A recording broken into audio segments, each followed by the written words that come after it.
And I am your host, Sabotage. Ladies and gentlemen, let's get it started with your king of fantasy, and then we'll move on. Look at the picture of the playoffs, and then just some other statistics and all that other good stuff.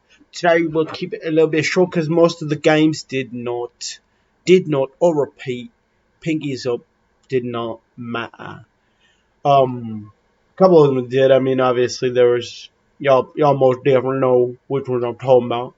But King of the Ring or King of the Fantasy Ring was old boy Danny Amendola, old boy Tommy's old boy, with 7 for 113, 2 touchdowns and 8 targets. Was it two touchdowns for 32? So that's pretty good.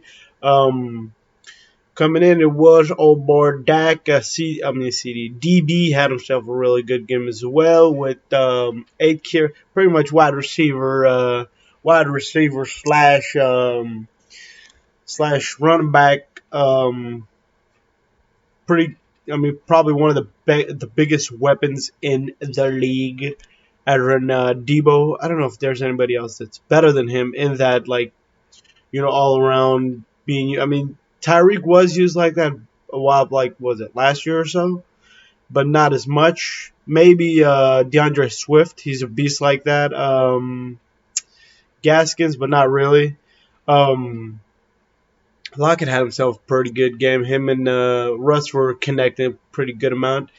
I thought James Conner had gone down. I didn't really see him go down, but because or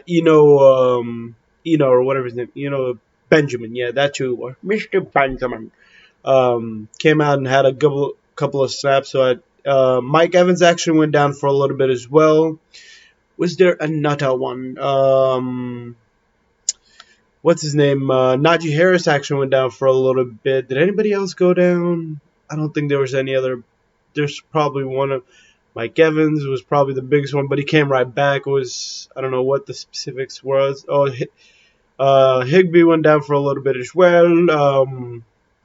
Taysom Hill actually he went down, but that doesn't really matter since the outcome of the game and out.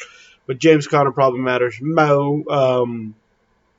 But that's enough for the king and the fantasy numbers. So we'll obviously talk a little bit more as we continue with the show. This is just showing the leaders. Let's refresh it, see what happens there, see if that does anything. But all around fantasy leaders in the QB area, it's Josh Allen, and Patty's not that much behind. Justin Herbert's not that far. Brady, surprisingly for how old he is, he's still up there. Dak's up there too, coming back from that injury. Jonathan Taylor obviously leading that running back area, even though I said we were done with that. But Mixon didn't get to play today. Fournette's obviously not. Derrick Henry supposedly was going to come back this week, but he didn't. He did not. Cooper Kupp actually broke the record, or who was it? Oh boy, Randy. Mr. Moss's record. It wasn't Randy Moss. I'm sure it was Mr. Randy Moss's all-time record, but that's with 17 games. Even he mentioned, or he brought up the fact that it was done in 17 games over how much Randy Moss was in 16 games he did. Devontae Adams, he broke the Packers record. Jamar Chase broke the rookie record, so a bunch of records all around being broken. Tight ends are a little slumpy this year, slumpish.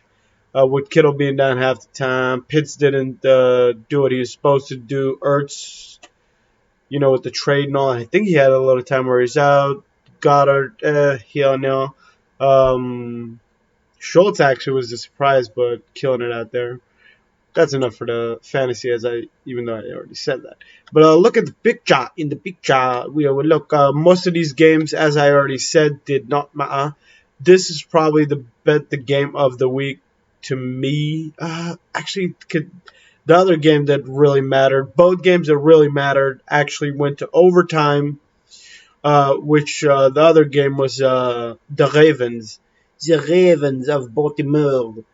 But the thing with that game is we all know that that one would have most likely been not an easy win, but a win for them boys, them Raven Bowl. Um, Murray had himself a really good game. He had that long run. I don't know, it was like a 30 or 40 yarder. Um, but still, Tyler Huntley didn't do what he was supposed to do. He didn't do enough. He had two INTs on. I guess Big Ben didn't even really do as much as he was supposed to do. If anything, their defense pretty much won it for them. TJ and all them, because there was a time where the Ravens were up 3. For the first half, pretty much it was the 3-3 for they had one, and as y'all see right there, each had one, and then the Ravens or Latavius Murray had himself that long touchdown, and then from there it looked like the Ravens were probably going to get it, and just TJ had too much to say about it. TJ actually broke the NFL sack record as well. So there we have that. Ended up going to overtime. Ravens actually received the ball. They would have probably been better off letting the Steelers receive it because they just weren't doing schnizzle, to be honest. Either way, the Ravens would have had a harder way of getting into the playoffs because I think the Chargers would have needed to lose. The Raiders would have needed to be the Chargers, and I don't know. I feel I favor the Chargers in the game that's about to come up in a couple of minutes. And then who else would have? Somebody else would have needed to lose. I think the Patriots might have needed to lose their game as well, or the Dolphins would have needed to lose. So it was one or the other. But still, Ravens still had a chance to get in. But from what it's looking like right now, Pittsburgh is technically in. What Chris Hansen said that if there is a tie in today's game, that they as in the Pittsburgh Steelers, if there's a tie in this game, right, the Chargers versus Raiders, Steelers will be out of the game. And Big Ben won't have his playoff send-off, even though a lot of people thought that was going to be today. It looked like it was going to be today. It looked like that game was pretty much leaning towards Huntley just needed to make a couple of passes. He was just really off today, to be honest. I don't know if that COVID had something to do with it or not. Because he was looking really nice for those 3 games or whatever he was playing before he had COVID and all. But yeah. I don't think any other game was as important as those 2 games because nobody else would have gotten in, with the Mahomes Broncos. Drew Lock put himself a decent performance, decent but not really great against the Chiefs defense that's always up and down. Actually, for a little bit they're up, but then it started being up and down. The Cowboys just demolished the Eagles, but then again, what's his name? Oh my God, I can't believe he's one of my 5 QBs, and I'm forgetting his name. The Hurts, yeah, Hurts wasn't even playing, having some internet connection problem. I don't know why that didn't go to that game, but let's go to this link right here. But Hurts didn't even play, so there's that. I'm not sure if they left out a bunch of other players. I watched the game, but it didn't. Gainwell got a lot of touches. They didn't have a bunch of their other rushers, as in Josh, as in Howard, as in Scott. I don't know if Scott and them are injured or not. I didn't really look at the COVID list, which I really don't too often, unless I hear that, unless it's a really big player. But they had one of two of their top wide receivers in Watkins and Schmitty. But still, they really couldn't do much against almost every other player was a touchdown from Dak Prescott. And the other thing is Dak Prescott didn't really have too much of his players too, as in I think he had Cooper. He might have not even had Cooper. Let's actually check up on that real quick. He might have not. I don't think he had any of his top wide receivers. It was one of the. I know Cedric Wilson got one of the first touchdowns, as you see right there. He had the 5 for. He actually had 2. Wow, I didn't know that. Cooper was out there, I guess. 5 for 579, and then CD. I didn't even realize CD was out there. 2 for 45. Maybe that's why. Corey Clement, and he actually. I thought Corey Clement played running back. He is the running back. Yeah, 7 for 58. Yes, he. Oh, it was Polland. Yeah, Polland was the running back that was not. That might be just. That might be COVID related though. But I didn't hear anything while I was watching the game, so not too sure that one. Surprisingly, not surprisingly, I mean, the Dolphins the Tuanonins got themselves another dub against the New England Patriots. Another dub for them boys. Tua didn't look too bad. I think it was the first drive, and they got themselves a touchdown, as you can see right here. 2 in the first quarter, which is pretty nice. Duke Johnson is looking like he's going to be the future running back. I mean, look at those numbers, mate. Look at it. Let's actually see if we can get his other numbers. Look at them numbers, mate. Ah, man, his numbers don't actually show. I think I might have to go to NFL.com. See if we gotta go to NFL.com. His numbers have later. We ain't gonna subscribe. Boo. Not showing his weight no. See some stats, baby. Some stats. Oh, there's the stats. Some stats. But yeah, Duke Johnson. Playing a real good ball out there, and well, it's saying 7. Man, this thing is tripping, or am I tripping? Because it's saying it's either not showing the correct numbers. Wait, let's. Okay, let's go right here, and then right here. The Dolphins. Duke Johnson, 25 carries for 117 yards.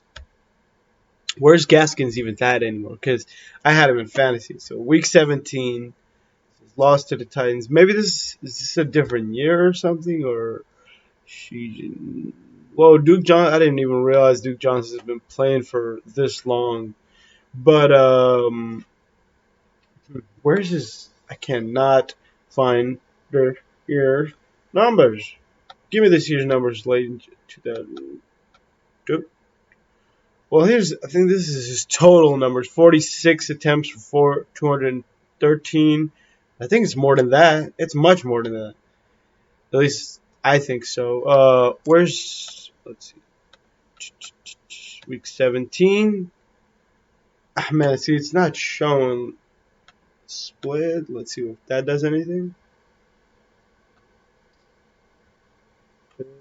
Yeah.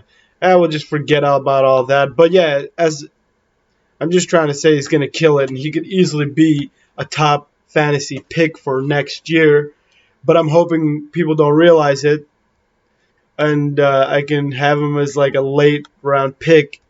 But then again, you don't know how it's going to look, the situation, because there's Gaskin still there. I don't know if he played this week, but I don't know if Gaskin was bothered by that COVID situation or not. But yeah, Gaskins, oh my gosh, Gaskins, 1 for -1. That's, man, this guy went from every other week to having a really good game to not even really being in that running back situation, even though this game didn't matter too much for the Dolphins. You know, Philip Lindsay has 11 for 40, but 25 for 117. Man, Penny and Duke Johnson, the 2 surprises at the very end of the season. Fantasy managers, be aware. Be aware. The Texans actually had a pretty decent game against the Titans. Davis Mills, as I said earlier in the season, Davis Mills could be a future running back for the Texans. The other game that really mattered was looking on seeing how long I've been doing. It's been quite a bit that I've been going for, so I'm gonna just quickly do a little bit on the 49ers Rams and just pretty much call it.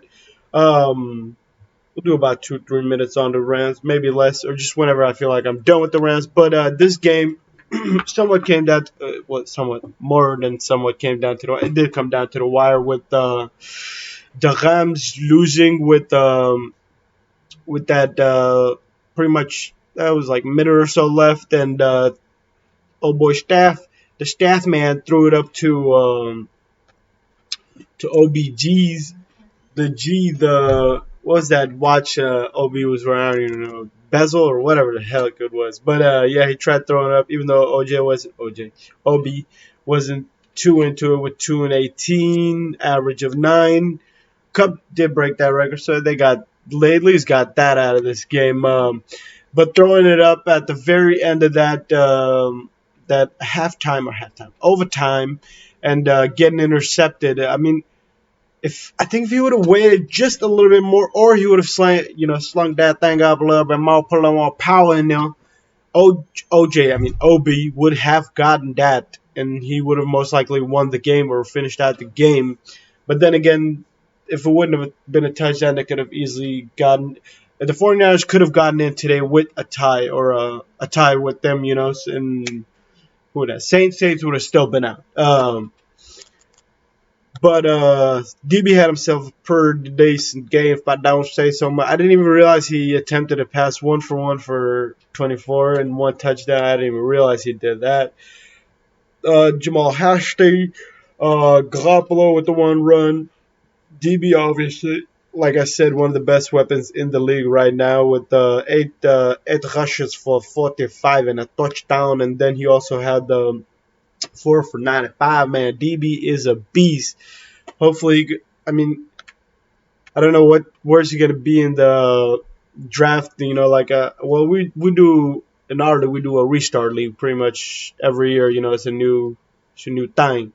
But I don't know where he's gonna land and who's gonna take him. Juwan Jennings actually had himself a pretty good game. So in the wide receiving area, which they seem like they have been having problems with in that specific area.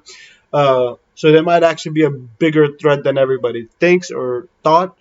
But Jimmy Garoppolo still has that injury in his hand, so I don't know how much that affects. But they're in the playoffs now. Brandon Ayuk, I didn't even realize he had a pretty good game, but 6 for 107, that's still pretty good. It's week 17, so this week is more of an in and out week. It was more, just seeing how everything was going, and just not important as every other week, but still important. Like I said, at least we had those 2 games to watching out. But oh yeah, Mike Evans actually 8th season getting 1,000 yards, but it did look like he was about to be out there. But that is going to be it. Sabotage out. Subscribe, comment, do all that other good stuff you want. If you don't, then hate.